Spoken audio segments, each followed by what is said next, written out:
Bonjour tout le monde. Bon, un petit tuto avant de récupérer mon fils. Une petite mise au point et puis un petit cours, tiens, magistral. Qu'est-ce que le syndrome d'Ehlers dans l'os? Le syndrome d'Ehlers dans l'os est une pathologie où on a un problème de fabrication de collagène. Le collagène, c'est la colle qui colle les tissus entre eux dans notre corps. Et du coup, comme il y a cette défaillance de collagène, on a toute une panoplie de symptômes divers et variés. Alors, il faut savoir qu'il existe 14 variantes du syndrome d'Ehlers dans l'os. La plus connue, c'est l'hyper-élasticité, mobilité, où on voit les contentionnistes ou les gens qui étaient dans des cirques et qui arrivaient à mettre leurs bras, enfin, faire des trucs de malade avec leurs pouces. Bref, voilà. Parce qu'ils avaient un manque de collagène et que du coup, comme il n'y avait pas la colle, ils pouvaient déplacer leurs articulations ou tirer leur peau à des degrés importants, chose que normalement on ne peut pas faire si on a ce collagène. Et d'autres ont ce manque de collagène à d'autres endroits et font qu'ils sont embêtés parce que ça peut être intestinal, ça peut être au niveau du cœur, ça peut être au niveau des muqueuses. Les muqueuses, c'est les parois qui entourent les organes, à l'intérieur des organes en tout cas. Ça peut être au niveau cutané, ça peut être au niveau articulaire, ça peut être... bref, ça peut toucher beaucoup de choses. C'est un handicap invisible, ça c'est clair. Et puis vous pouvez très vite avoir une triple fracture. Les os les plus solides, j'en sais quelque chose. Avec pas grand chose, il suffit juste de glisser en chaussette en étant debout chez soi. Quelque chose m'agace un peu. Je n'apprécie pas certains propos, pas sur moi. Je n'apprécie pas les regards condescendants des gens sur le fait de certaines maladies, sur le fait de la masse corporelle parfois, sur le fait du fait que le patient fume, ne fume pas, boit ou ne boit pas, vit sainement ou pas sainement, enfin bref.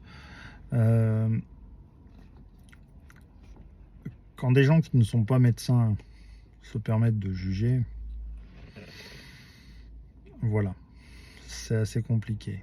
Il faut savoir que le syndrome d'Ehlers dans l'os, c'est une maladie reconnue par l'OMS, qu'en France on est très en retard, que c'est le professeur Claude Harmonnet qui a vraiment mis l'étrier, le pied dans l'étrier pour que cette maladie soit enfin reconnue en France. Et il y a beaucoup de cas, et encore ils sont sous-évalués. Il faut savoir qu'il y a des tests génétiques, tous ne sont pas fiables, mais il y en a. Et il faut savoir que cette maladie est souvent confondue avec beaucoup d'autres choses. Je suis Ehlers dans l'os. Et j'ai la fâcheuse tendance d'avoir refilé cette maladie à mon fils. Voilà. Donc, moi, si je devais expliquer mes symptômes de A à Z, éruption, cutanée, buccale, acouphène, hypoacousie, droite, c'est-à-dire perte de l'audition à droite, vision floue, nystagmus, névrite chronique.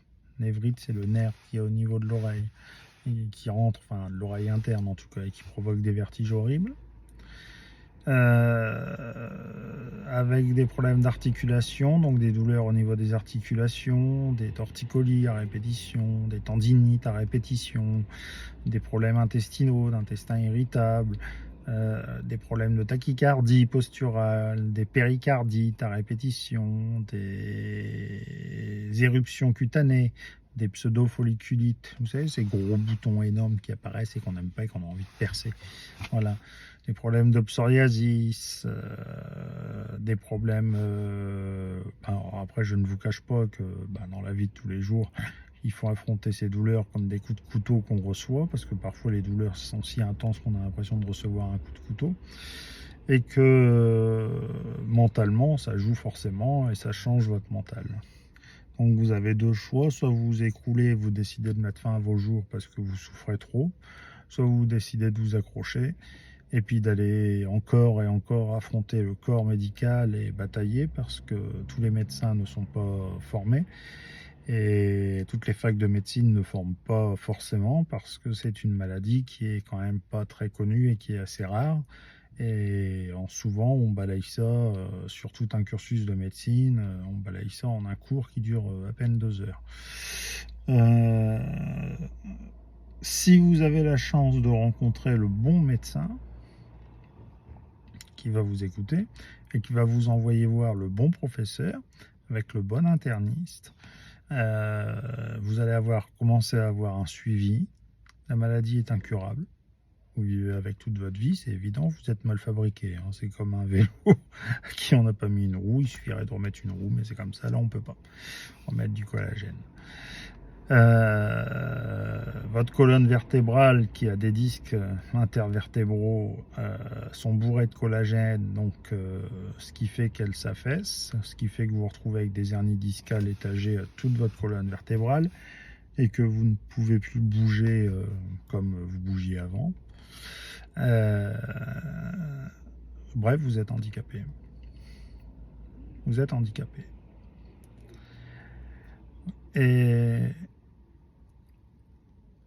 je le dis avec beaucoup d'émotion, quand vous rencontrez des médecins qui parfois vous regardent sans même savoir ce que c'est le syndrome d'Ehlers dans l'os, sans même savoir l'écrire, ou que d'autres vous regardent avec une condescendance de dire que c'est peut-être dans votre tête. Non, c'est pas dans la tête. Une triple fracture du tibia, péroné, cheville, c'est pas dans la tête. Une hernie discale, une hernie multi-étagée, c'est pas dans la tête. Des lésions avec des immunoglobulines dans le sang, c'est pas dans la tête. La perte de la vue, la perte de l'audition, voilà. Mais aujourd'hui, je remercie le docteur Marianetti, le professeur Penafort, qui sont au CHU de Reims.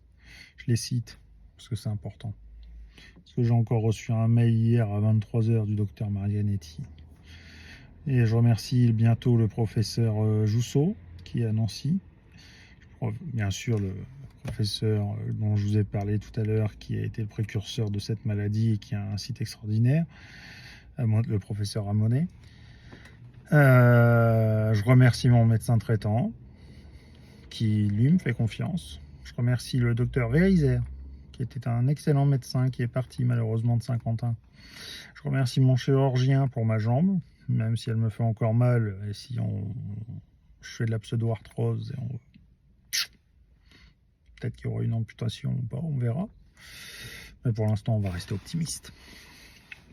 Et puis, je dis un gros soutien à tous ceux qui ont des maladies rares, tous ceux qui sont malades, à tous ceux qui doivent se lever tous les jours avec des maladies chroniques, des handicaps, des problèmes de la vie qui font que la vie n'est pas aussi égayée. Mais sachez que derrière l'amertume, derrière la souffrance, derrière la douleur, il y a quand même des bons moments dans la vie. Faut pas l'oublier. La vie est belle que si on veut qu'elle soit belle. Voilà. Rien n'arrive par hasard. Je vous fais des gros bisous. C'était pas une vidéo lamentation.